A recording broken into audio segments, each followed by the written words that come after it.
Good morning. आप देख रहे हैं इंडिया डेली। आपके साथ मैं हूं मोनिका सिंह। योगी कैबिनेट की महत्वपूर्ण बैठक आज है शाम 4 बजे लोक भवन में कैबिनेट की बैठक होनी है। गंगा एक्सप्रेसवे के हरिद्वार विस्तार पर चर्चा मुमकिन है, फैसला मुमकिन है। झांसी लिंक एक्सप्रेसवे को भी मिल सकती है मंजूरी। पुलिस भर्ती में आश्रितों को फिजिकल छूट के प्रस्ताव पर चर्चा। नई इलेक्ट्रिक बसेस की खरीद पर भी मुहर संभव है। सुल्तानपुर लॉजिस्टिक्स क्लस्टर पर भी हो सकता है फैसला।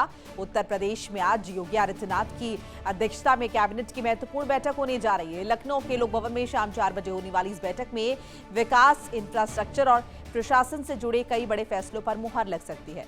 सबसे महत्वपूर्ण बताया जा रहा है गंगा एक्सप्रेसवे के विस्तार का फैसला, जिसे प्रयागराज और मेरठ से आगे हरिद्वार तक ले जाने की योजना पर फैसला मुमकिन है। इसके साथ ही झांसी लिंक एक्सप्रेसवे के निर्माण का प्रस्ताव भी कैबिनेट के सामने रखा जाएगा।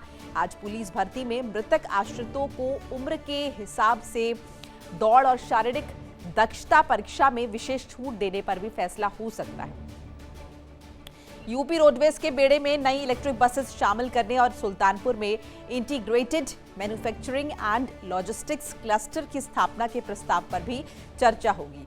सीनियर सिटीजन से जुड़े नियमों में संशोधन समेत कई अन्य फैसलों पर भी नजर रहने वाली है। और इसी पर ज्यादा चर्चा के लिए ब्यूरो हेड सुशील तिवारी जुड़ रहे हैं। सुशील जी, महत्वपूर्ण बैठक है और कई चीजें जो है बताई जा रही हैं। कनेक्टिविटी को लेकर भी तमाम बातों का जिक्र हो रहा है। इसके साथ साथ और भी क्या जो है खास रहने वाला है इस बैठक में? बिल्कुल मोनिका, उत्तर प्रदेश के विकास के लिए जिस तरह मुख्यमंत्री योगी आदित्यनाथ जी प्रयासरत हैं, तो इसी को लेकर जो कैबिनेट बैठक है, कैबिनेट बैठक में तमाम प्रस्ताव पारित होने वाले हैं। इसमें तमाम लिंक रोड हैं, एक्सप्रेसवे को जो मेरठ तक है उसको बढ़ाने, हरिद्वार तक बढ़ाने की बात है। और साथ में जो पुलिस के जो मृतक आश्रित कोटे में जो तमाम लोग भर्ती होते हैं उसमें तमाम शारीरिक दक्षता कम करने, क्योंकि वो ऐसा होता है कि ठीक तरह शारीरिक रूप से जब मजबूत नहीं होते हैं तो उनकी भर्ती नहीं हो पाती। तो ऐसे मृतक आश्रित जो तमाम पुलिस वाले शहीद होते हैं या किसी वजह से उनकी डेथ होती है तो उनके परिजनों को नौकरी मिलती है, तो उसमें बदलाव की बात है। और इसके अलावा तमाम निवेश जो आ रहा है उसमें कहाँ कहाँ पर जो इंफ्रास्ट्रक्चर है उसको बढ़ाने की बात है।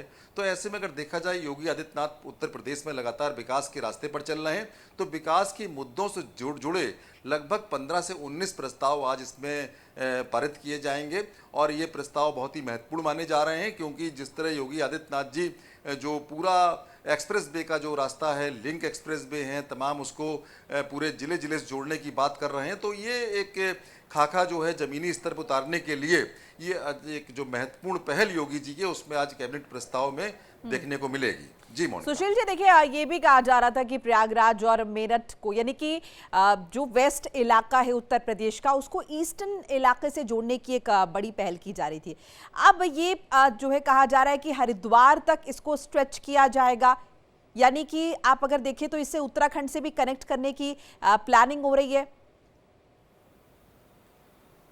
बिल्कुल, जो गंगा एक्सप्रेस वे है जो कि मेरठ से अभी तक प्रयागराज तक है, उसको अब हरिद्वार तक कनेक्ट करने की बात हो रही है और ये आज इसका प्रस्ताव भी रखा जाएगा, ऐसी उम्मीद है। लेकिन इतना ज़रूर है कि जिस तरह तमाम कंपनियां आ रही हैं, क्योंकि जो उत्तराखंड से जब ये रास्ता प्रयागराज तक जुड़ेगा तो उसका बड़ा फ़ायदा भी मिलेगा, क्योंकि जो कंपनियां आ रही हैं उनका समय कम लगता है और आने जाने में जब समय की बचत होती है तो ऐसे में कहीं ना कहीं वो रास्ता समृद्धि की ओर जाता है। तो इसीलिए योगी सरकार इस एक्सप्रेस वे को मेरठ से हरिद्वार तक करना चाह रही है, क्योंकि हरिद्वार से जो तमाम व्यापार है और भी जो उद्योग से संबंधित जो आने जाने के रास्ते के लिए उनका सामान है, उससे बड़ी मतलब बहुत ही ज़्यादा आसानी हो जाएगी और कम से कम उत्तर प्रदेश और जो कनेक्टिविटी है उत्तराखंड तक हो जाएगी। ऐसे में योगी जी ने भी कहा है कि जब रास्ते तेज होते हैं तो कहीं ना कहीं समृद्धि का रास्ता खुलता है, तमाम उद्योग धंधे वाले आते हैं। तो वाकई ये योगी जी की एक सोच है, उस सोच के तहत ये पूरा प्लान बनाया जा रहा है। यानी एक तरफ इन्वेस्टमेंट लाने की प्लानिंग हो रही है, दूसरी तरफ उस इंफ्रास्ट्रक्चर उसके हिसाब से जो है वो बनाया जा रहा है ताकि ज्यादा से ज्यादा इन्वेस्टमेंट को अट्रैक्ट किया जा सके। शुक्रिया आपका सुशील जी, तमाम इन्फॉर्मेशन साझा करने के लिए। बोचाला विवाद पर धार बंद का आह्वान, सकल हिंदू समाज ने दोपहर तक बुलाया बंद। सुबह 11 बजे लालबाग में महाजुटान प्रशासन को सौंपेंगे सामूहिक ज्ञापन। हालात को लेकर पुलिस ने कमर कस ली है। बोचाला के आसपास त्रिस्तरीय सुरक्षा घेरा बनाया। ड्रोन कैमरों से संवेदनशील इलाकों की निगरानी। मध्य प्रदेश के धार में आज भोजशाला विवाद को लेकर माहौल गर्म है। सकल हिंदू समाज ने 25 अगस्त को धार जिले में दोपहर तक बंद का आह्वान किया है। हिंदू समाज का आरोप है कि भोजशाला मामले में सुप्रीम कोर्ट के निर्देशों का प्रशासन ने ठीक से पालन नहीं किया है। इसी के विरोध में आज बाजार, व्यापारिक प्रतिष्ठान, सब्जी मंडियों को बंद रखने का आह्वान किया गया है। बताते चले कि हमाल एसोसिएशन भी सकल हिंदू समाज का समर्थन कर रहा है। बंद का असर धार जिला मुख्यालय के साथ साथ बदनावर और जिले के दूसरे इलाकों में देखने को मिल सकता है। दोपहर 1 बजे तक व्यापारिक गतिविधियां बंद रखने की अपील की गई है। जानकारी के मुताबिक सुबह 11 बजे सकल हिंदू समाज के लोग धार के लालबाग परिसर में बड़ी संख्या में जुटेंगे। यहां महाजुटान के बाद एक रैली निकाली जाएगी जो जिला प्रशासनिक कार्यालय तक निकाली जाएगी। रैली के जरिए प्रशासन को सामूहिक ज्ञापन सौंपा जाएगा। हिंदू समाज की प्रमुख मांगों में भोजशाला परिसर के रास्ते को अलग करना, सीमांकन करना, अदालत के आदेशों का सख्ती से पालन कराना शामिल है। दरअसल भोजशाला विवाद को लेकर हिंदू पक्ष लंबे समय से अपनी मांगे उठा रहा है। हिंदू पक्ष का दावा है कि सुप्रीम कोर्ट के जुलाई में दिए गए निर्देशों के मुताबिक भोजशाला परिसर में नमाज की अनुमति नहीं होनी चाहिए। शुक्रवार की नमाज के लिए परिसर के बाहर उपयुक्त स्थान उपलब्ध कराया जाना चाहिए। हिंदू पक्ष का आरोप है कि निर्देशों का पूरी तरह से पालन नहीं हो रहा है। वहीं इस पूरे विवाद की संवेदनशीलता को देखते हुए धार जिला प्रशासन और पुलिस प्रशासन अलर्ट मोड पर है। भोजशाला और आसपास के संवेदनशील इलाकों में त्रिस्तरीय सुरक्षा घेरा बनाया गया है। बड़ी संख्या में पुलिस बल की तैनाती की गई है। प्रशासन की ओर से ड्रोन, सीसीटीवी और 180 डिग्री कैमरास के जरिए निगरानी की जा रही है। फिलहाल धार में आज का दिन बेहद महत्वपूर्ण नजर आ रहा है। ज्यादा इंफॉर्मेशन के लिए चेतन ठाकुर जुड़ रहे हैं मेरे साथ। चेतन, बंद का आह्वान है, महाजुटान होना है, क्या इम्पैक्ट पड़ेगा इसका?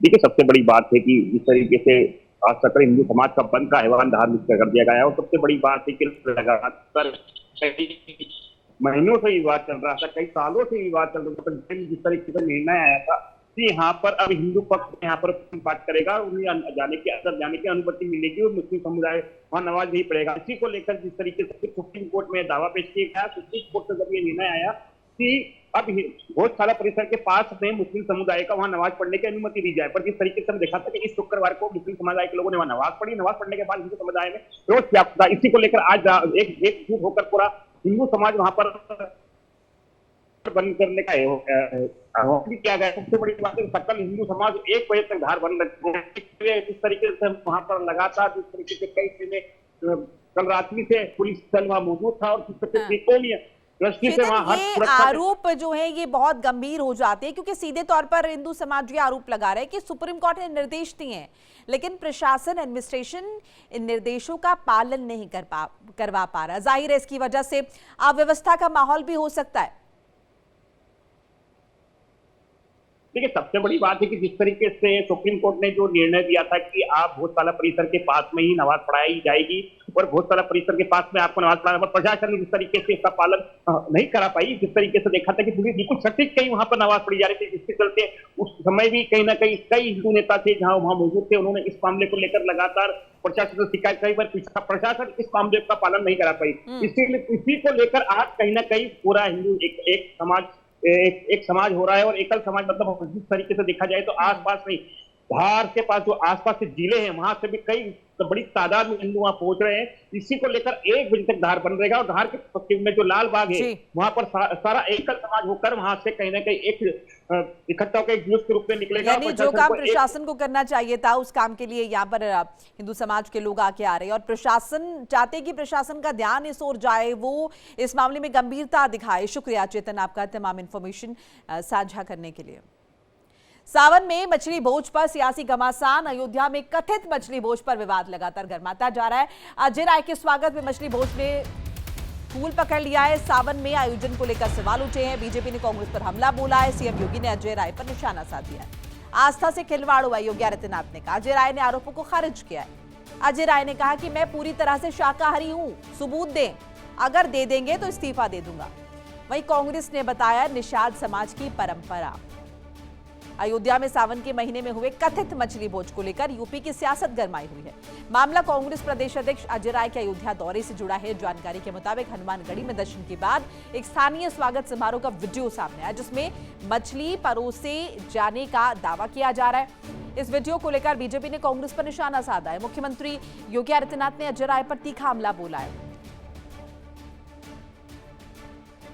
और इन सबके बीच अजय राय यूपी प्रदेश अध्यक्ष, कांग्रेस प्रदेश अध्यक्ष ने क्या कुछ कहा अपनी सफाई में, उन्होंने किस तरीके से बताया कि मैं वेजिटेरियन हूं, एक बार सुन लेते हैं। मुख्यमंत्री अगर आलोचना कर रहे हैं तो मैं इतना ही कहना चाहूंगा कि अगर आलोचना कर रहे हैं, कोई फोटोज हैं उनके पास, जारी करके दिखा दें, मैं तत्काल इस्तीफा देने के लिए तैयार हूं, ऑन कैमरा कह रहा हूं। और अगर नहीं है तो योगी जी फिर अब गेरुआ वस्त्र पहनकर झूठ बोलना बंद करिए और तत्काल इस्तीफा दीजिए और मठ में जाइए।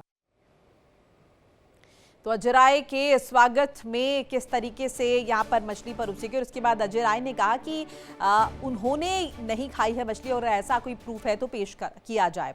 अयोध्या की मछली भोज पर सीएम योगी ने निशाना साधा है। मछली भोज पर कांग्रेस पर निशाना साधा गया है। कांग्रेस अयोध्या में मछली भोज करती है। योगी आदित्यनाथ ने कहा अजय राय मछली की दावत उड़ाते हैं। कांग्रेस की हरकत से गिरगिट भी शर्मा जाए। योगी आदित्यनाथ ने कहा अयोध्या में कोई मछली भोज नहीं करता था, ये कहा गया। योगी आदित्यनाथ की तरफ से निशाना साधा गया है कांग्रेस पर।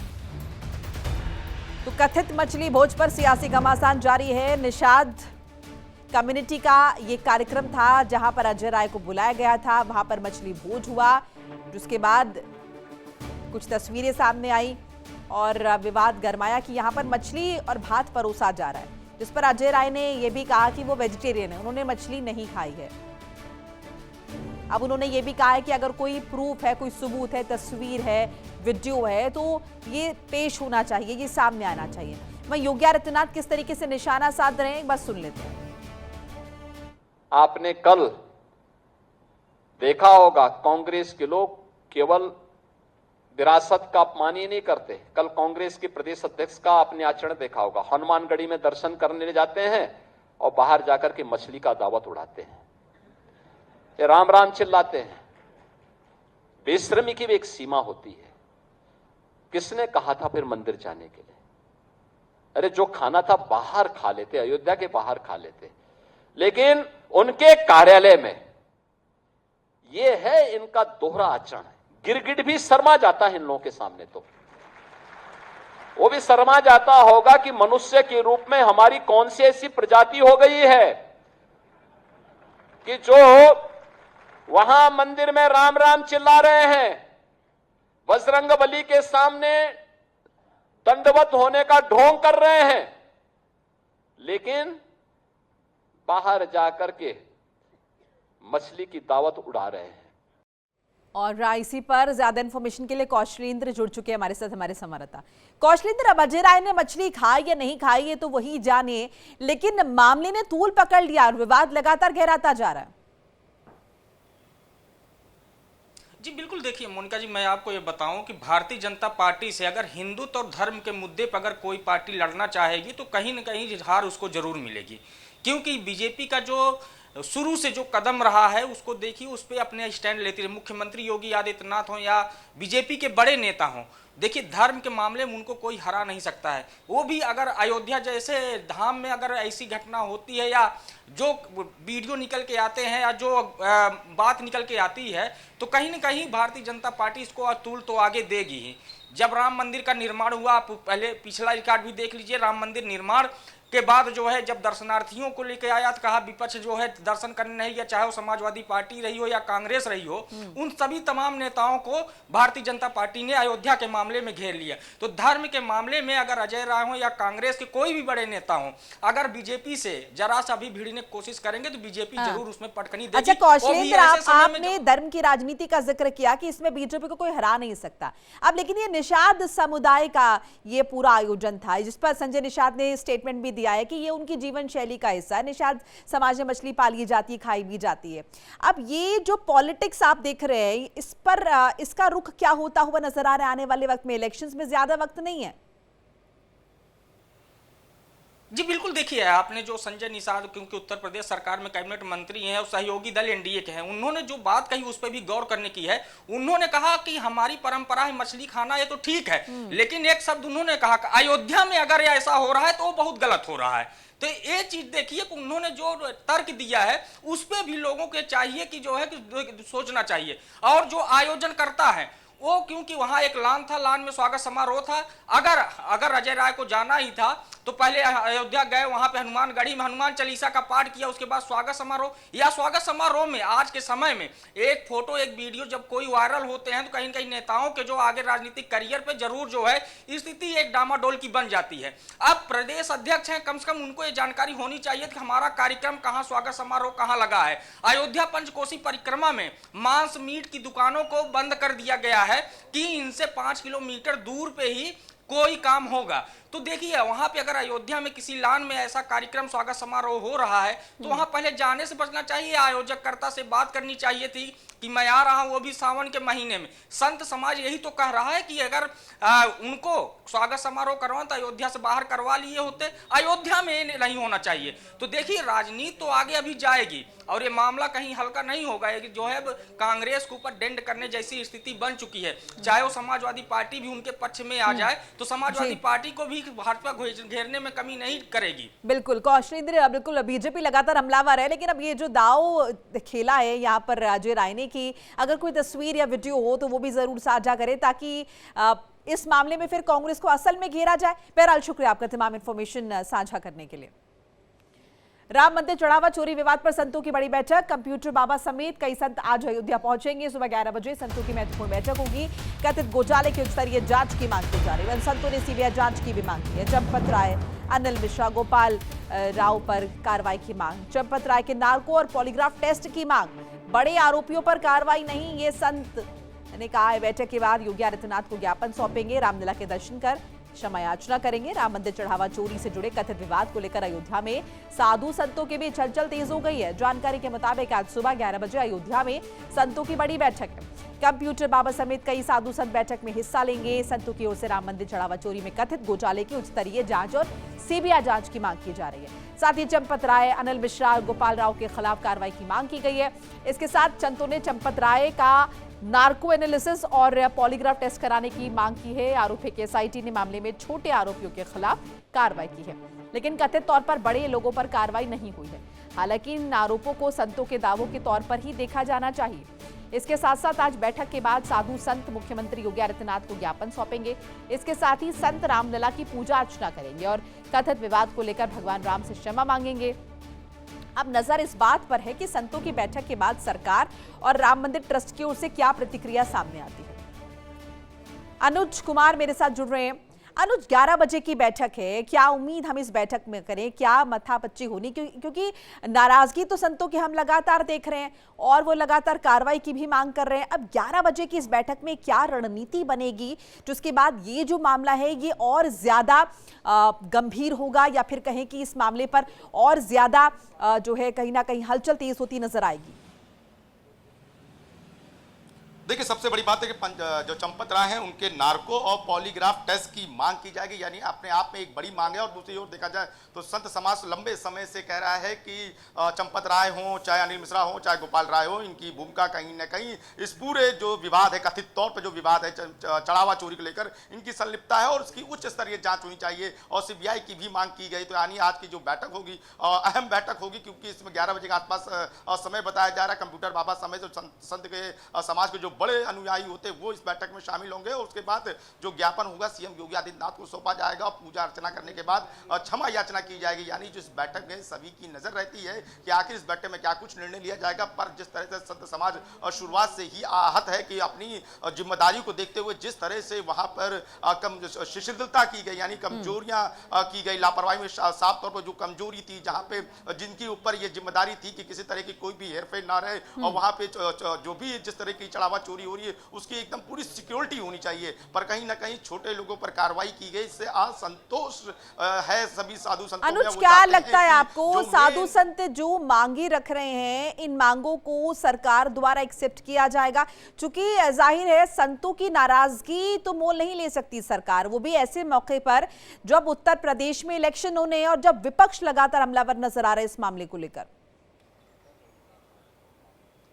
देखिए, अब संत समाज शुरुआत से ही सीबीआई जांच की मांग कर रहा है और कह रहा है कि उच्च स्तरीय जांच होनी चाहिए। आमतौर पे न्यायिक के आयोग के न्यायिक यानी जस्टिस के निगरानी में ही हो, जो पूर्व जस्टिस हो या पूर्व न्यायाधीश हो उनके निगरानी में हो, ऐसी मांग है। हालांकि सीएम योगी आदित्यनाथ ने शुरुआत से ही ट्रस्ट के दी गई सुझावों को देखते हुए एसआईटी का गठन किया था। फिर सुप्रीम कोर्ट ने सुझाव दिया था कि एसआईटी में आईपीएस रैंक के अधिकारी होने चाहिए, जिन पे 3 आईजी रेंज, डीआईजी और एसएसपी रैंक के आईपीएस अफसर को तैनाती की है, जो अपने आप में बेहद अच्छे माने जाते हैं, तेज तर्रार माने जाते हैं। और तमाम तरह की इन्वेस्टिगेशन प्रक्रिया को तेजी की जा रही। जो पुरानी एसआईटी थी उसकी रिपोर्ट के आधार पर आगे की तेजी कार्रवाई की जा रही। पर देखा जाए तो आज की बैठक बेहद अहम है कि साधु संत किन चीजों को लेकर निर्णय लेते हैं। पर यह दिखाना होगा कि सीएम योगी आदित्यनाथ को क्या वो ज्ञापन होते हैं और पॉइंटर्स क्या होते हैं। हालांकि साफ तौर पर जो जिस तरह से नार्को टेस्ट की बात की जा रही है, पोलोग्राफी टेस्ट की बात की जा रही है, अपने आप में बेहद बड़ी मांग की जा रही है। और सीबीआई के जिस तरह से संतों के साथ साथ अन्य लोगों ने भी सीबीआई की जांच की बात ग्राउंड पर हैं, आप ग्राउंड जीरो पर हैं, संत नाराज नजर आ रहे हैं, ये मांग वो शुरू से कर रहे हैं, सीबीआई जांच की मांग। आपको क्या लग रहा है आज ये जब बैठक होगी उसके बाद किसी तरह का अल्टीमेटम सरकार को दिया जाएगा या फिर ज्ञापन ही सौंपा जाएगा? मुमकिन है, क्योंकि जिस तरीके से नाराजगी हम देख रहे हैं, जिस तरीके से मामला बढ़ता देख रहे हैं, तो सरकार पर दबाव बनाने की कोशिश भी साधु संतों की तरफ से की जाएगी।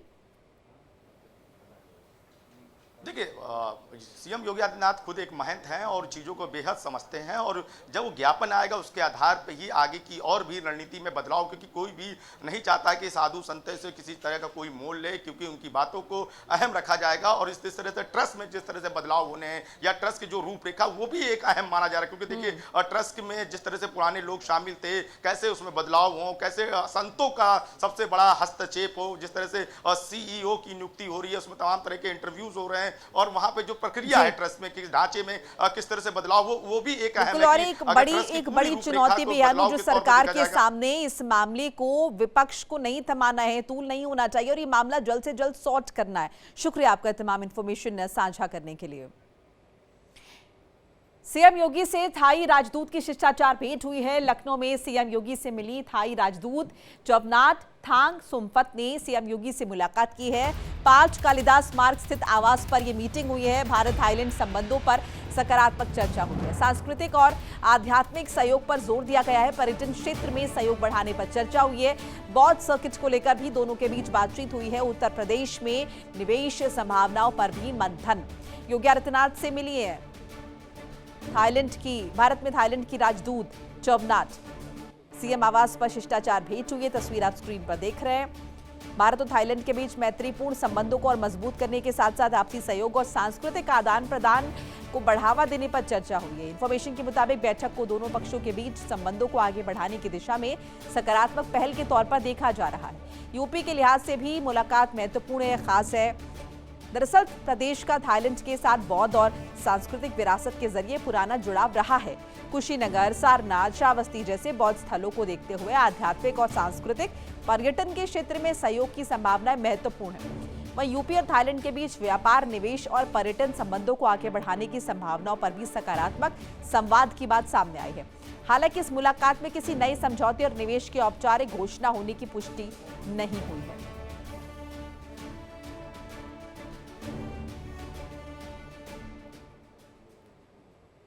फिलहाल वक्त हो चला एक ब्रेक का, खबरें लगातार जारी।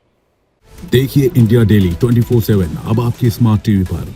इंडिया डेली मौजूद है सभी डिजिटल प्लेटफॉर्म पर लाइव और लगातार। इंडिया डेली 24/7 हर दिन राष्ट्र को समर्पित।